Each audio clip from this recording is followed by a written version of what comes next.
One of the strangest real estate stories you may ever see. Entire cities designed to look like Paris, Venice, London, even Jackson Hole, Wyoming. So why doesn't anybody want to live there? Here's ABC's Bob Woodruff. Ah, Paris, one of the most beautiful cities in the world. Bonjour, comment ça va?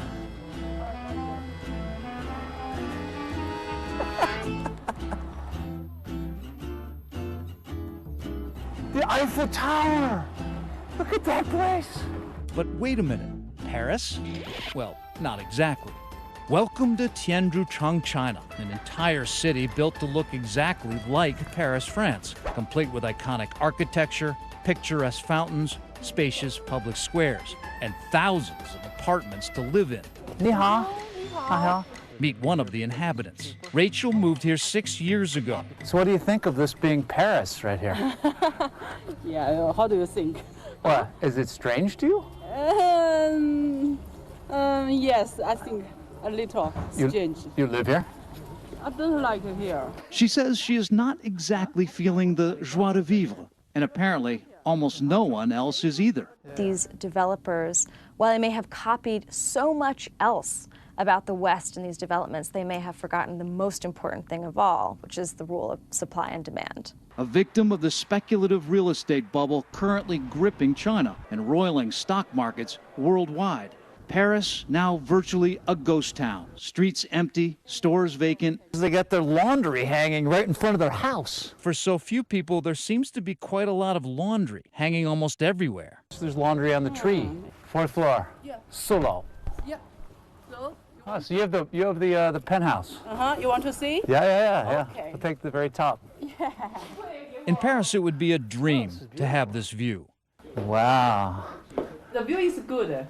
Yeah. Your other side. In fact, the view is getting better and better because this is no isolated phenomenon. All over China, copycat European cities from mock London to faux Venice, sprouting up by the hundreds. These are not just cheap knockoffs. Bianca Bosker, an author and journalist, says in China, these communities function almost like designer logos, even if undervalued right now. These are brands, these landmarks, these icons. They are status symbols in their own way. In the classical Chinese city of Suzhou, known for its unique architecture and waterways, this Venice of China has felt the need to add dozens of cloned bridges, Paris's Pont Alexandre III. And their crowning glory? A mutate clone of London's famed Tower Bridge. So why do they do this? One reason, says Bosker, is a reaction against a long history of communism. Even a generation ago, for example, it wasn't up to individuals and families to really decide how they were living, where and in what way. And being able to make that choice is in its own way a very important kind of revolutionary option for contemporary Chinese families. If you want to get away from communism, just drive out of Beijing, past China's Great Wall, into the hills. It's Wyoming-ish. We are here. 你好，你好.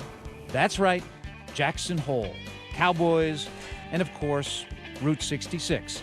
It doesn't actually go through Wyoming, but they are trying. So if you really want to Americanize this place, put Route 66 on the street.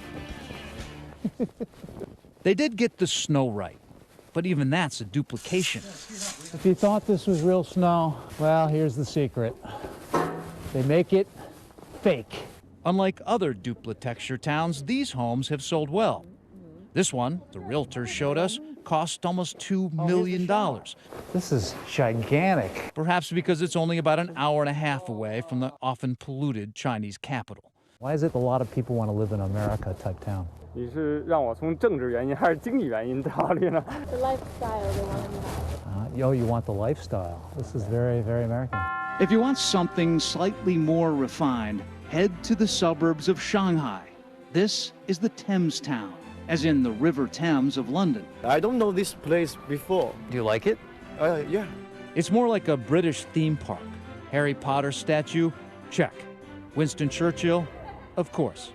你们知道他是谁？我不知道。不知道? You don't know who he is? It's Winston Churchill. Then there's the Tudor architecture. So little neighborhoods like this remind me a lot of London from when I lived there. It's got the same doors, the same walls. The iconic red phone booths. Hello. And security guards dressed in British uniforms. What's it like to wear a British uniform like this?